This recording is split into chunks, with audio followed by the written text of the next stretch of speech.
So we're live. So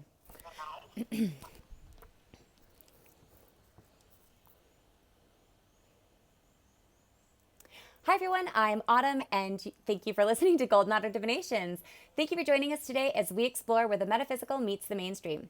Join us as we share new, informative, and engaging interviews with mediums, intuitives, healers, and many more to help uplift, educate, and empower lightworkers like you to find physical and spiritual healing.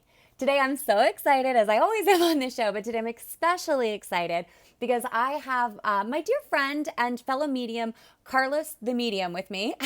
It's very apropos. And Carlos is a very talented and highly sought after evidential medium. I've had the privilege of sitting with him many times in gallery and private settings, and I can't speak highly enough of his skills as a evidential medium. But beyond that, he's also a spiritual teacher in the Washington D.C. area, and he possesses a natural and sensational ability to connect with those who are now in spirit. Besides being well known as a medium for helping his clients obtain healing closure, he also provides life direction for many who seek his services, utilizing his strong psychic and intuitive abilities. So when Carlos was in his early 20s, he experienced and overcame many chronic health issues. These lessons eventually opened the door towards his sensitivity to spirit. He's here with us today to give lightworkers like us a behind-the-scenes glimpse into how mediumship really works. So without further ado, welcome to Golden Otter Divinations, Carlos. Oh, thank you, Autumn. Thank you so much for having me, and I look forward to this wonderful podcast together. It's so exciting. We've known each other for years, and full disclosure, I've actually had personal readings with you many times, and I think that that's always like a gauge of being like behind the scenes, as we say, how I don't know, the level of trust that I have in you on a personal level. And so I'm just so excited to have you on the show because I don't always know my guests in such an intimate way or like in a way where I can say concrete without a doubt this. So I'm just excited to be able to, vouch for you in that way. But before we go any further, I do this on all my shows. To raise our vibration and really get in the flow, I like to ask all my guests if they've had any golden moments lately. So in your case, I'll ask this with a spiritual inclination. A golden moment means a time you were just totally in the flow or an interaction you knew was sent by spirit or otherwise otherworldly. So have you had any golden moments lately, Carlos? Yes, I would say I had one 2 days. I had a golden moment 2 days ago because I did back-to-back readings with some clients, and I just remember just being kind of in the zone and trusting the process, and I was nailing evidence bit by bit, and I felt like Michael Jordan for a day. That's so awesome. I love that like mediumship is one of those things where oftentimes, especially, thank you for sharing your golden moment. Segues perfectly into what we're talking about. It's one of those things where we aren't meant to know what the mail says. We're simply the delivery vehicle. And a lot of times we will deliver a message and then walk away. And I think that's what like a really skilled medium will do. But oftentimes, I mean, we're human and you wonder like, did that land? Did that connect? Were they just being polite? Or is that something? And it's not until sometimes weeks or days or years later that you'll know. And I've been doing something, we'll talk about it later in the show, but I've been doing something with Spirit the last 2 years that has helped me just on a personal level because sometimes you can almost go like, it can just drive you a little bit like, I need to know. But then you're like, that's my human ego. I don't really need to know. I'm moving on. And I know we have this in the show notes to like talk about it. But before we get too far into this, I did want to give everybody your contact information. So I have you at Sure, carlosthemedium.com. that's correct. Straightforward. I love it. And then you're also on social media as Carlos the Medium One, and then on the gram, on Instagram at Carlos the Medium. Yep, absolutely. It's too easy. Too easy. And then you also have a mentorship program coming up soon for developing mediums. Can you share a little bit about that? A little bit about Oh, that absolutely. Yeah. for us. So, it starts Sunday, February 21st. So it's right around the corner, the Sunday after Valentine's Day this weekend. And basically, it's a four class course online through Zoom. It's also recorded for those that can't make it the whole class, or they have to leave early or come in late. Mm. But it's a full 4 day class that covers a couple aspects of psychic mediumship development. It's more of a beginner's course. It's not an advanced course, so anybody can join, and you don't need experience. Or for those that are kind of just curious or even with a little bit of a moderate amount of experience, they can join. We're covering a few classes in there. Basically, intro to spirit communications, spirit guides, channeling, and lastly, private sittings with me to cover what goes on in behind the scenes of how to prepare for a private sitting, but also how to deliver when you're working one-on-one with a client or with clients. So it's going to be a great class. I'm working with my colleague in the industry, my friend Uma Vipat. She studied abroad mostly in Arthur Finley, and as you know, I mostly came up through the metaphysical churches based out of Roanoke, Virginia. But my home church is Arlington. So I have more of the spiritual background than she has more of the Arthur Finley, the European style mediumship. So yeah, it's going That's to be a so. great course. I didn't know she was an Arthur Finley gal. I was supposed to go to Arthur Finley in January of 2020. I had back-to-back trips planned to LA for like a business thing for Golden Otter, and then a personal trip to Arthur Finley for courses planned, and that didn't pan out. I really miss Kaya. I really misjudged. I was very often, I was like, this is the year Arthur Finley happens. Because like you, I trained a lot in Arlington at the Metaphysical Church. And then I did most of my training up in Lilydale. Have you ever been to Lilydale? No, but it's funny you mentioned that because I'm going actually with Uma August, like third week in August. We're going for a weekend to do some workshops up there with her. Oh my gosh. So I'll be there in Lilydale, staying there. Okay, I'll come see you. I'll come see you. So my mom and dad both grew up an hour away from Lilydale. So I grew up in Alaska. My mom and dad were in the military, and so that's how we ended up living in Alaska. But they both grew up an hour away. And so when I was young and we would go visit my grandparents, we'd fly into Buffalo and then drive there and we'd pass Lilydale. My mom would be like, "Oh, that's where they say the witches live." And I'm like, "What are you talking about?" But she always had this like not like a negative, it was never a negative thing, but I did hear people locally, like aunts and uncles or just people in the community, because they all lived like right there. They're like, "Oh, that's where the witches are." There's a pub called Witches Brew or Witches something. But meanwhile, they all go, right? And they're all just like very secretive. Like they sneak off to Lilydale or they go in the off season when no one's there. And it wasn't until I was an adult and started developing my spiritual gifts that I was like, I don't care if this is taboo. Like, I need to know that, like, I'm not crazy and I'm not alone. And my mom was always really supportive. I feel like she must have known on some level, like, somebody would end up there in our family. And it was just a matter of, like, not being a pariah. But anyways, I digress. That's a book I'm going to write. So, but that really leads us right into our topics, which is many wonder how those with mediumistic abilities connect with the spirit world. But, what if it's more than just one thought? Can you explain a little bit about how your process of connecting works? Absolutely, yeah, I can definitely go into that a little bit. It's a bit complex, but I can kind of break it down, That's why down a you little need bit to for go our into that's audience. why Okay. everybody needs to be in the mentorship program. That's where that is for. This is just the cliff notes. Yes, yes. Yes. So what we're dealing with, and I always tell clients before each session, what we're dealing with is a consciousness of energy with spirit. Okay, it's a higher vibration. It's an energy of unconditional love, positivity, light. Think all positive things. That's how this energy comes through. So we're connecting with that consciousness. That consciousness is vibrating at a much higher frequency than we are, because we are Mhm. here on the earth plane. So we have to raise our vibration Mhm. to connect with that frequency. And as we meet that frequency in the middle, hence the term medium, um, we're able to pull or obtain small bits and pieces of information, evidence, if you will, from that spirit and deliver that to our clients. So, kind of what is kind of going down, what is going on behind the scenes? As mediums, we're raising our vibration. Mhm. First off, where by setting the intention leads to manifestation, and the vibration, our vibrations raised. You can imagine like mediums have a more sensitive antenna than the average person, which is able to connect with that frequency from spirit. As we connect with that frequency, we'll start getting information, sensations. I like to say that probably about 95% or maybe 90% of information that you're getting from spirit probably comes from feeling, Mhm. clairsentience. Why? Because there's less expenditure in that energy, but also it takes the path of least resistance. Okay. Mhm. As you connect with feeling, you'll start getting other connections as well through your other senses, perhaps through clairvoyance, which Mhm. is the ability to see clearly. Yeah. And I just want to go, clairsentience is the ability to feel clearly. And then you may be able to, depending how developed you are, you may be able to get hearing, audio, Mhm. words, phrases, names, etc., numbers. And then if you're even more developed, you may be able to get to like, just know, Yeah. or you could also, which is claircognizance, or just be able to smell or taste spirit Mm-hmm. accordingly. But that's kind of what's going on. But it's, I always tell my clients that when I'm doing a session, I'm just bombarded with information, Mm-hmm. and I just deliver accordingly as best I can.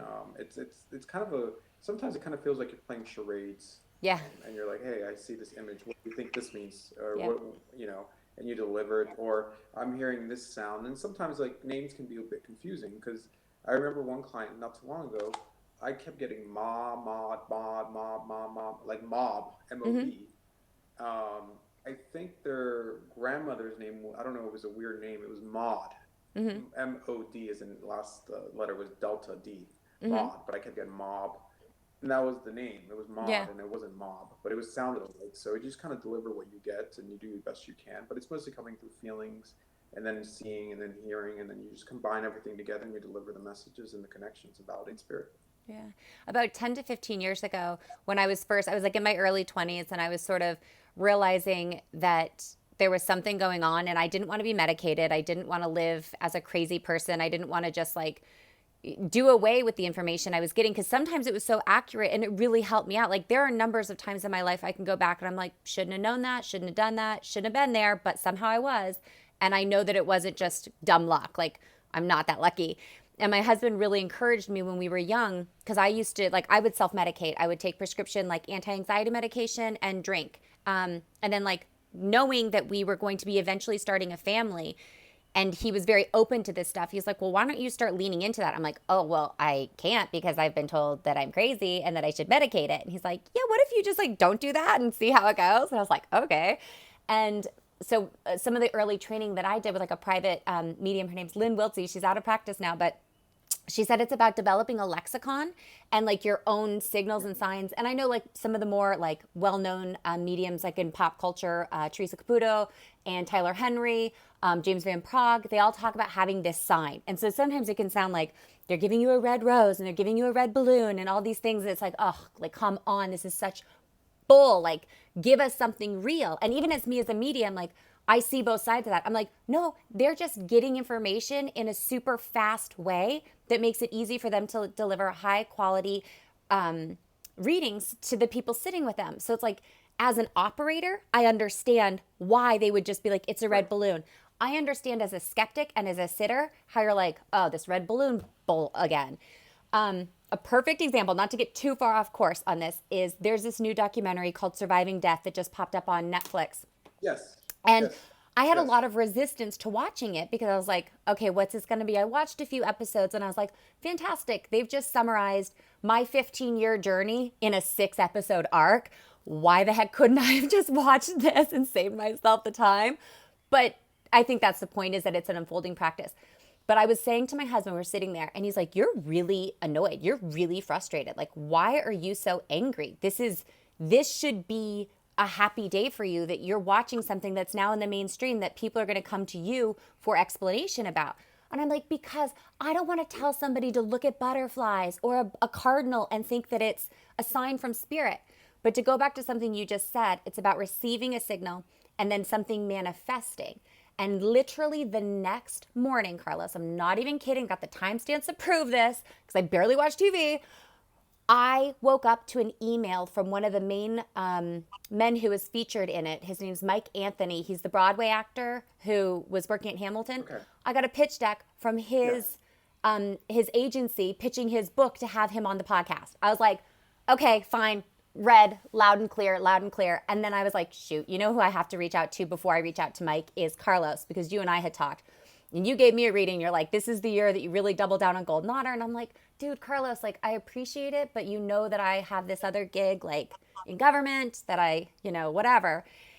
But that's the thing. You can't argue with these things. And anyways, just to speak to what you're saying about, like, developing a lexicon, and even as a skeptic and as a sitter, if you hear something and it sounds generic, it's like shorthand, right? It's like a medium doing shorthand. And a good medium worth their credentials, basically, or worth their word of mouth. That's what I say, because I think you should really only go to a medium if it's word of mouth, really, because then you know that they are delivering something valuable.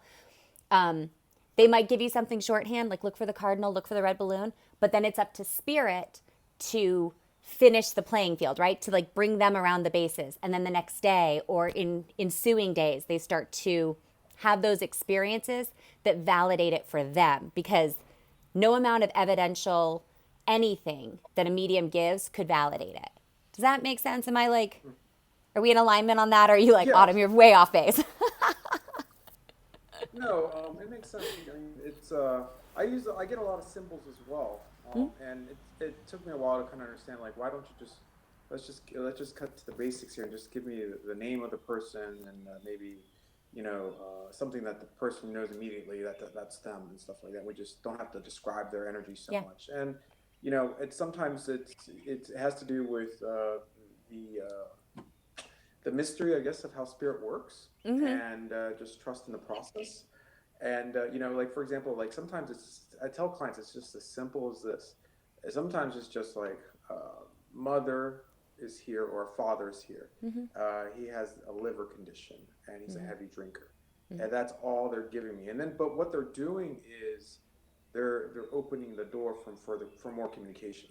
They're not telling me their name, and I'll tell clients straight up. I'm like, hey, listen, he's not giving me his name, but he's telling me he's a heavy drinker, he's got liver issues, and he's a father to you. He's your father. Yep. And that's it. And sometimes it usually works out about 99% of the time. The client will be like, yes, that's my father. And and then more information will come through from spirit. But like, for example, like sometimes it's like, hey, there's a grandmother present here, she has Alzheimer's dementia, she says hello, she says thank you for visiting her during the end and stuff like that. And it's like, oh, that's my grandmother. And then like later on her name will come through, you know what I mean? But sometimes they just use the least amount of information just to kind of describe themselves, and then be like, hey, by the way, my name is Annabelle. Yeah.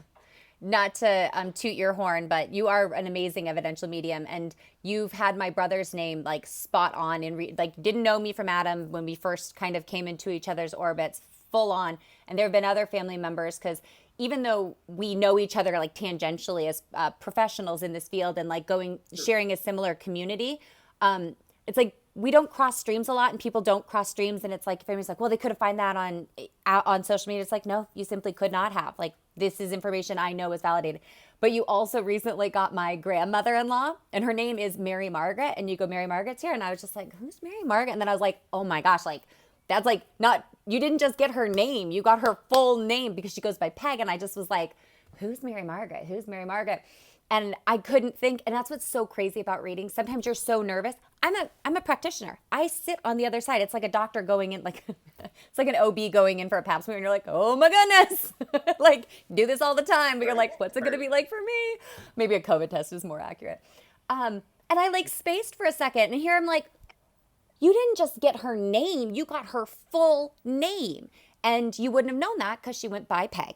So that's just to say here and there, it's like, what are we talking about when we're talking about evidential? It's things that the sitter can confirm quite readily. But sitter amnesia is a real thing. Like the number of times I've been like, Andrew is here to talk to you. And they're like, I know Andrew. No, Andrews? You sure? Because really coming real hard with that Andrews. They're like, well, we have an Andy. And I'm like, short for Andrew? They're like, I don't know. And I'm like, no, just look into it. Just look into it. And they're like, why didn't he say Andy? I'm like, I don't know. He just gave me Andrew. Maybe I was just talking to somebody named Andrew, and so the name popped in. Like, I'm just giving you what I got. Anyways, so since we like talked a little bit about that, I did want to ask, how did you end up in mediumship? Like, you had a professional career, and now you're doing this full time, which I'm so excited for you, because we need more light workers out in the world helping people transition, because like we are going through a global energy cycle. Yes, yes. So I always tell people I never thought I would in a million years be in mediumship full time. I never saw that coming, and I didn't ask for this. It's just something that came. Spirit knocked on my door and was like, "Hey, you're going to do this work," and I was like, "No, I'm not. You're talking. You got the wrong house. I think you go that way. That couple houses down. You're talking to the wrong guy here." I know your husband is patriot. He's a service member. He's serving abroad and stuff. We thank him for his service. I was also serving too. I was in the Navy one time or another, and I had a lot of health issues, chronic health issues, and that kind of opened doors for me later on in life. I didn't see it then, but now connecting the dots, looking backwards, I see how those dots connected to where I am today. Mm-hmm. But essentially, that opened doors to meeting people who were like, "Hey, by the way, you're going to do this work one day." And I was like, "No, I'm not." I was like, "No." And they're like, "No, I'm serious. You're going to really be doing this work. You're going to be good at it." I'm like, "No." They're like, "Yeah, you've been through a lot in your life, and also we can tell you that we can validate this for you." Yeah.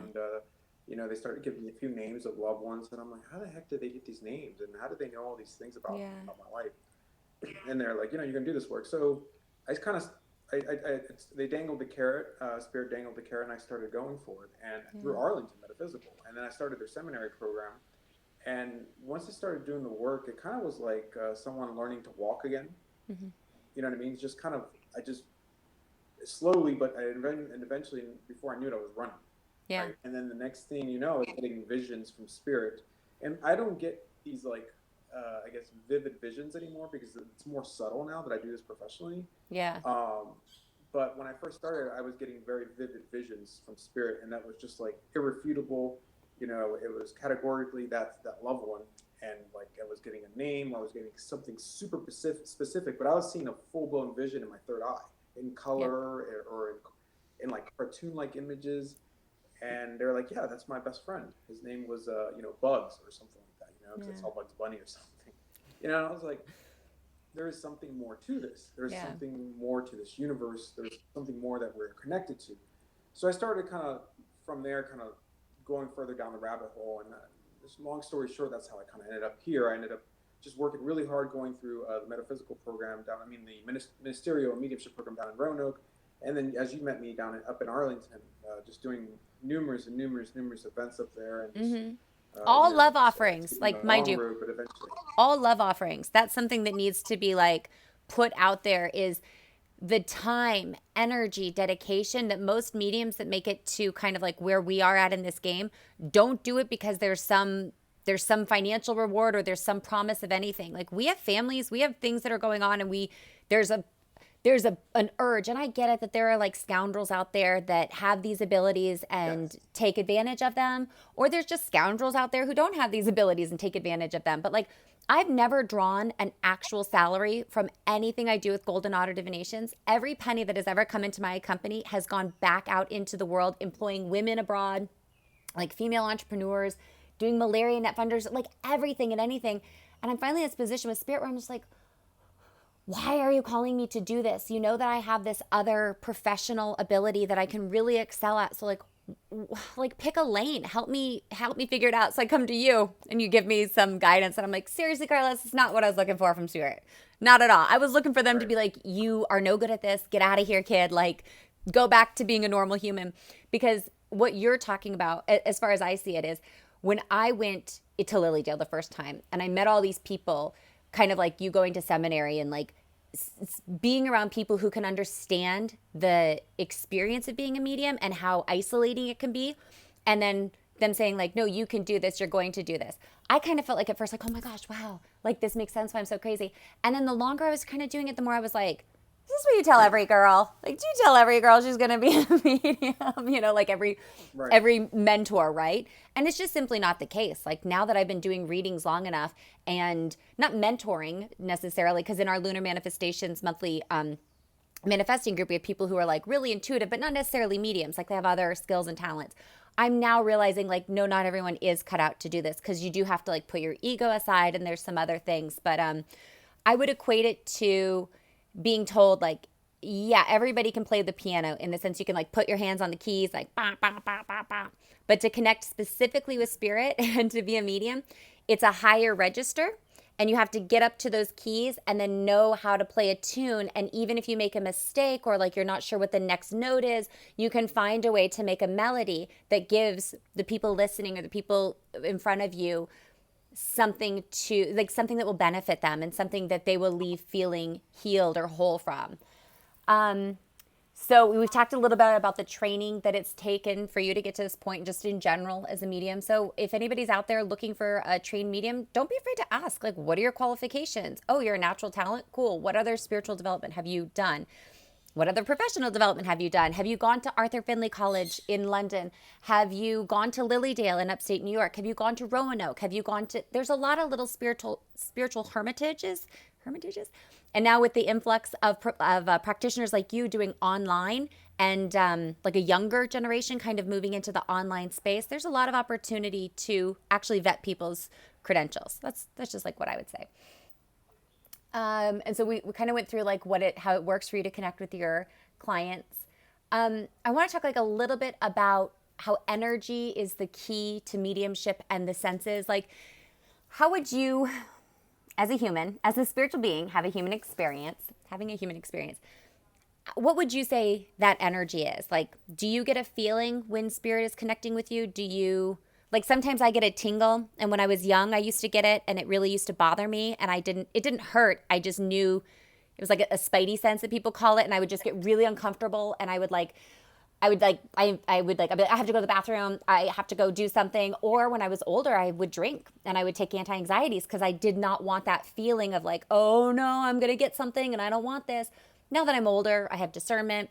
I set a deal with spirit. I'm like, I do not deliver the mail unless I'm on the clock and unless there's consent, me, spirit, and the sitter.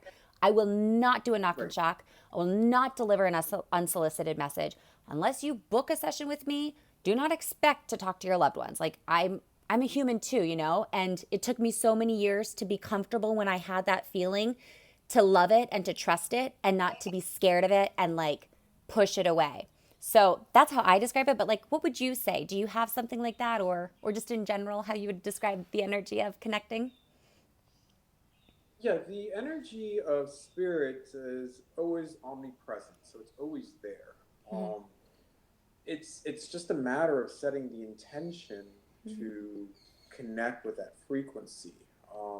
And as you set the intention, your vibration increases and raises. So does your metabolic rate. If I said that correctly, metabolic rate, which hence why after a session you feel tired, burnt out, and stuff like that. Your temperature raises as well, because the frequencies within your body, I don't know if it's the cells or anything, your neurons are all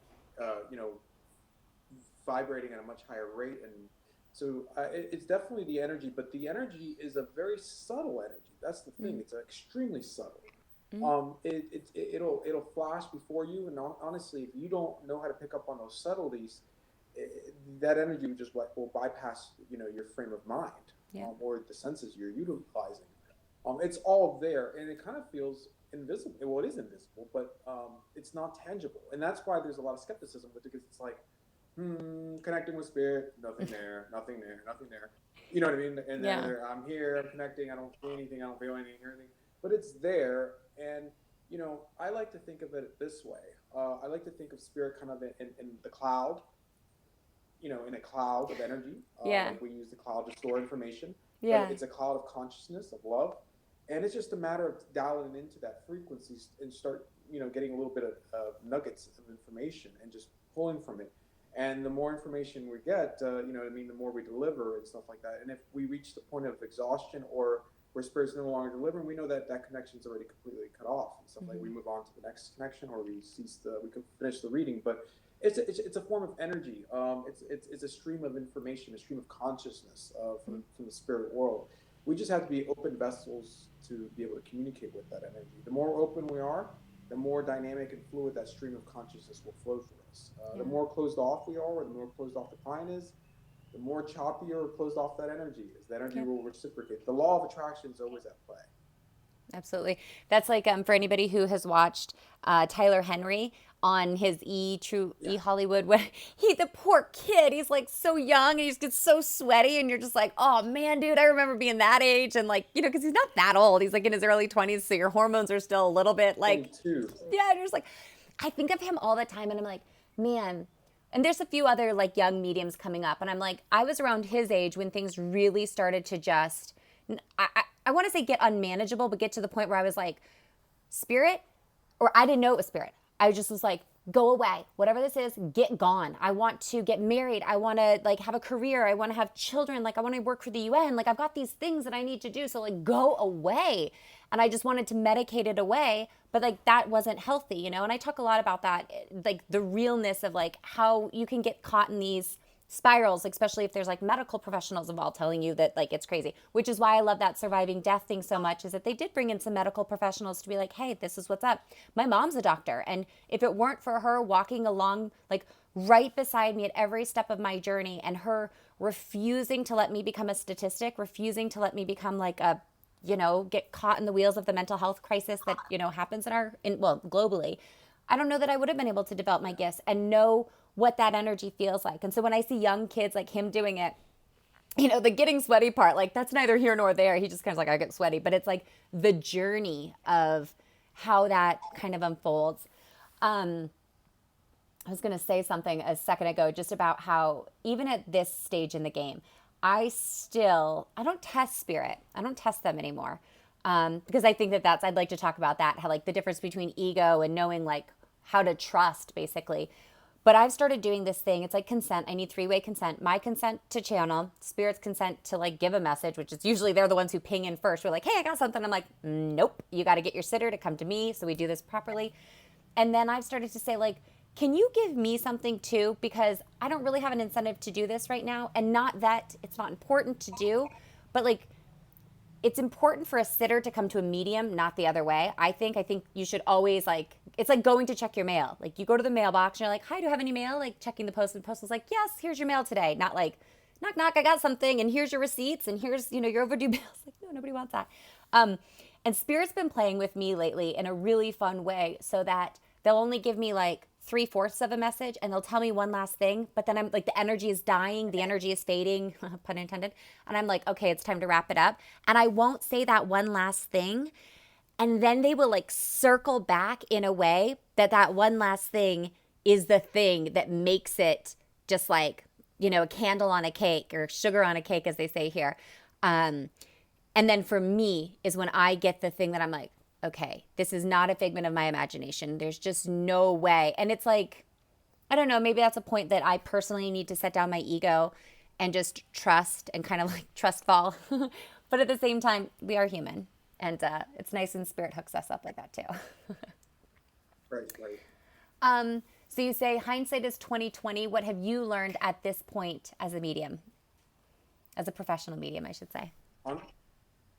Honestly, trust that there's something bigger out there in the universe, infinite, that you are very much a part of, like everyone else in this universe. That we are connected to everything and everything in the universe. Everything in the universe is connected to us. I didn't realize that there was more than meets the eye to spirit, and that. Time and time again doing this work, I've fallen on my face a few times, starting out and as a practitioner, and even as a professional sometimes. I'm not perfect doing this work, but Spirit has always led me the way, and it just gives me this kind of boost of confidence, this inner knowing that Spirit's lighting the path, and I just follow the breadcrumbs that they're leaving in front of me, and I just follow that path. But I feel grateful to be able to connect with people and help them. I'm very grateful for that, and just very honored that I'm able to do this work to serve the community and help other people with what I have, and shine my light upon others. And I didn't realize that, like I said earlier, if they would have told me when I was in high school, like at a fair, what do you want to be? I probably would have said, I'd like to do this in life, or maybe be a professional soccer player, or work in aviation like I did for a while. But I never would. They would have said, oh no, they have another plan for you. You're going to end up doing spiritual work, spirit communications. Be a medium. I was like, no way. So I'm just kind of, it's interesting seeing how the dots connect, looking backwards with hindsight 2020. And see how you land where you are today. You know what I mean? And you, like, for example, you and I met at Arlington Metaphysical Chapel during the services, the evening services. I remember the Sunday services. And when I'd waddle in really pregnant. 3 or 4 years later. Yeah.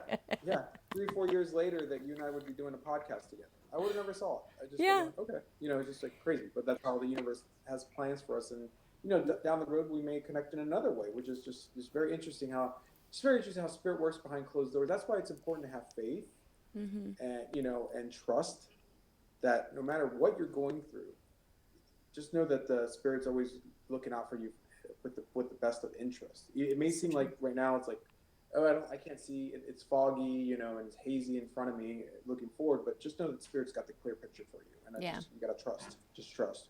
That's so true. That's like, I'm going through a big transition right now. I'm leaving Africa. We've been here 2 years.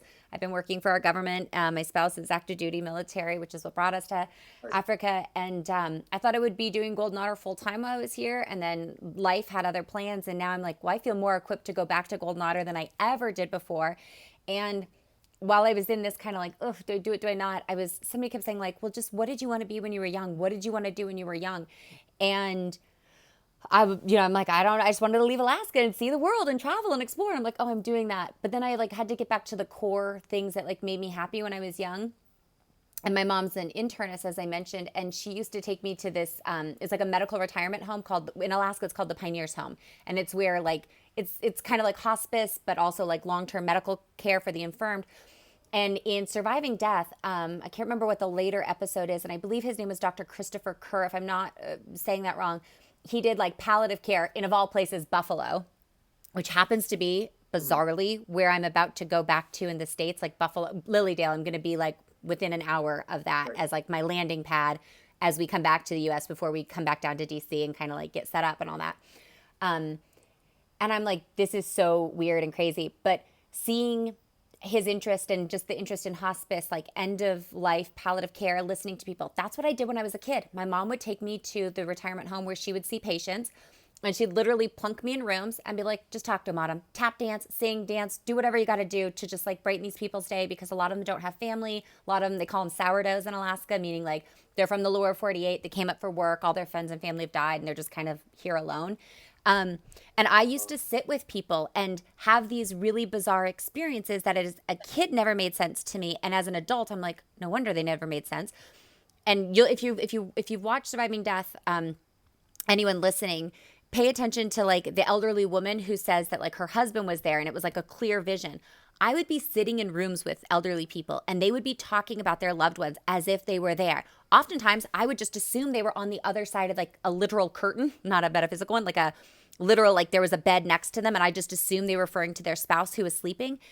And it was so vivid. And then I would come out and I'd be like, oh, Mom, Mr. So-and-so was saying that Mrs. This and this. And she's like, okay. And it would turn out that she was dead. These are like end of life visions that these people are having. As a kid, when you're little, it's easy to confuse the things. But my mom always noted it and noted the consistency of what I was saying. And then as I got older, I realized that was something I shouldn't like talk about. And then I would just get really confused because I'm like, all right, well, I'm pretty sure. Like, I'm like, did I say the wrong name? I was like, well, it's that room. And I was like, no. And like, I have vivid memories of like sitting in this retirement home and seeing Pioneer Peak, which is a mountain, out on the left-hand side. And I'd be like, no, Mom, it's that room because I could see Pioneer Peak. That's the room they were in. Just like, okay, honey. So it's like things like that. Anyways, I can't remember where I was going with that because I just like got lost in a diatribe. But to all that to say, I was recently reminded of why we have mediums. Even when I question why I'm being called to do this work, seeing Surviving Death and seeing the comfort that it brings grieving people, I was like, that's what I'm meant to do. And I recently experienced a pretty tragic loss of like a dear friend. And she came to me in a vision 2 weeks after she passed. And somebody just asked me, they're like, what happens when you lose somebody? And I'm like, well, if it's something that I know is coming, generally I have plenty of time. I do end of life stuff with them, whether they know it or not. And I just kind of keep myself rolling. I said, but when it hits close to home and it's hard to understand, it's a mother with 4 little girls, you're just like, what the actual heck? Like, this isn't supposed to happen. And it has me thinking as a medium, like, okay, if this is real, like I better get something that I can sink my teeth into that helps me in my grieving process. And when that happens, I forget that not everyone has that. And I just was reminded of this deep pain. And I lived in it for 2 weeks before I got a night vision or like a dream when she visited me. And then that was when I was able to start healing and processing. It's a loss that will take time to heal and process. But I only had to wait 2 weeks. I can't imagine how long some people have to wait before they can see somebody like you and even just get a breadcrumb on that healing path. Even if it's just that one thing that turns a skeptic from like, this is all nonsense to maybe there's something there. And I guess that's, what I would encourage anybody who's considering, definitely seek out Carlos. You do Zoom calls? You take clients via Zoom? I do. And do you I notice any do. And difference? honestly, that right now, that no, not too much. To be honest with you, with Zoom and in person, I probably would say my preference is always in person, but then Zoom, and then finally phone is my last preference. But I'm able to get the person's auric field around them. I'm also able to pick up energy around them that's visual there, that allows me to kind of see what's going on with their energy and stuff like that.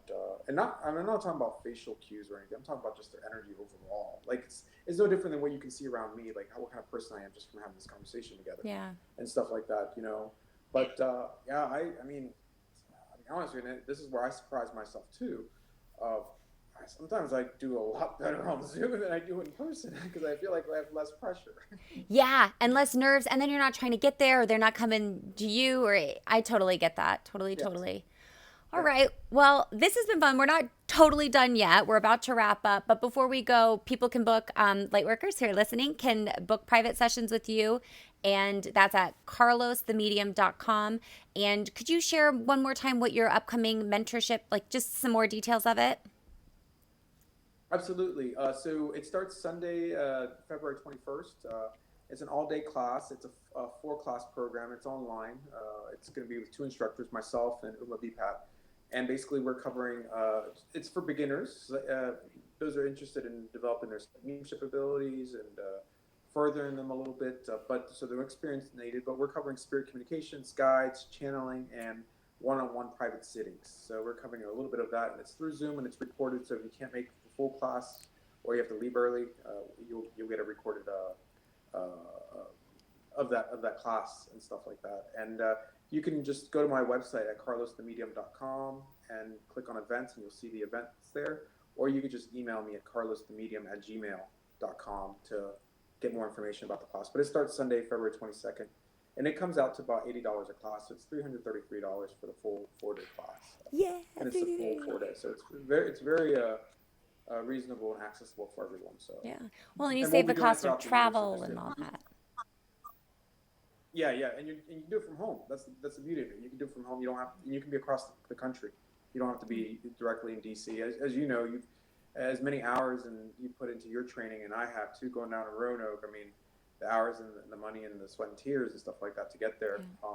And the support you needed from your loved ones and your family and your friends and all the people who you had to bring in on your journey. This is that's the thing that I love so much now about how we've all gone virtual, and why an offer like yours, $333 for a 4-session course with an evidential medium who is, tried and true and professional. That's a drop in the bucket. I'm I used to spend that much in gas just trying to get up, not to mention the anonymity.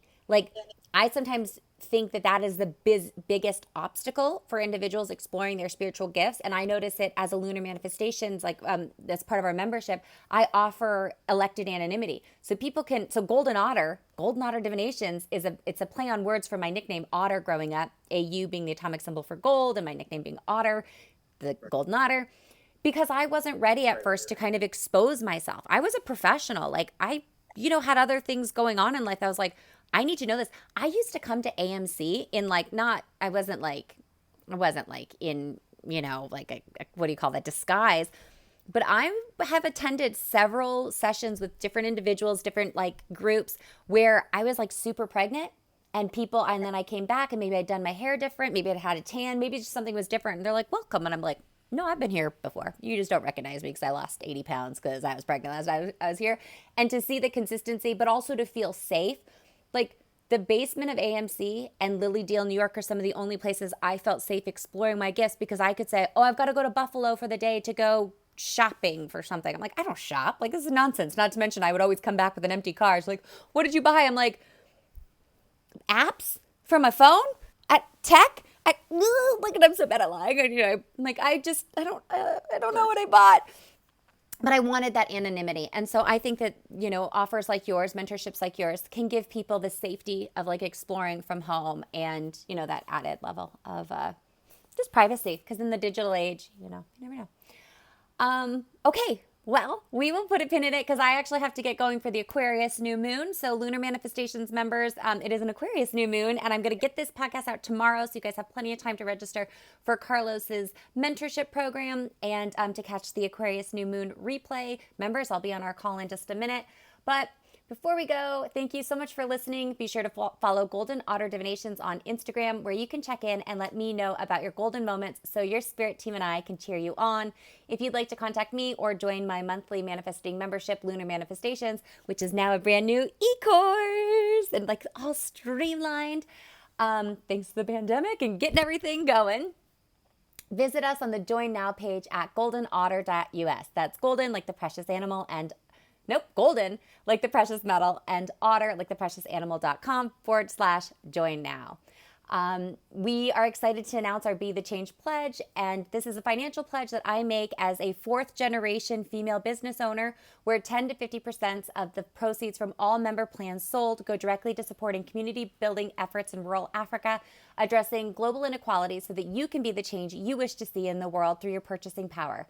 To learn more, click the Be the Change link in our show notes and keep an eye on our Be the Change page, where I'm going to be updating the endeavors that we've been funding over the last 2 years, which include starting multiple small businesses for female entrepreneurs, a malaria net fundraiser that we did, raising the funds for 200 malaria nets, and a school planting project, and just so many things that were made possible by your memberships. So we're a social purpose business, meaning our growth is tied directly to the good that we can do in the world. So when you invest in becoming a Golden Otter member, Lunar Manifestations member, not only are you investing in yourself and your spiritual development, you are actively putting good back out into the world, which is the whole reason we came to this Earth classroom, right? So I want to thank my guest today, Carlos the Medium. Carlos, it was such a pleasure having you on. Thank you for sharing your peaks and perils on your journey to becoming a medium in the modern world.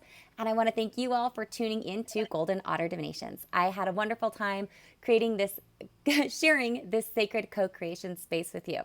Have a great week, and we'll feel your positive vibes back here next time. Thank you so much, Carlos. It was such a pleasure. Bye, Autumn. I'll talk to you soon again. Bye. Bye. Bye.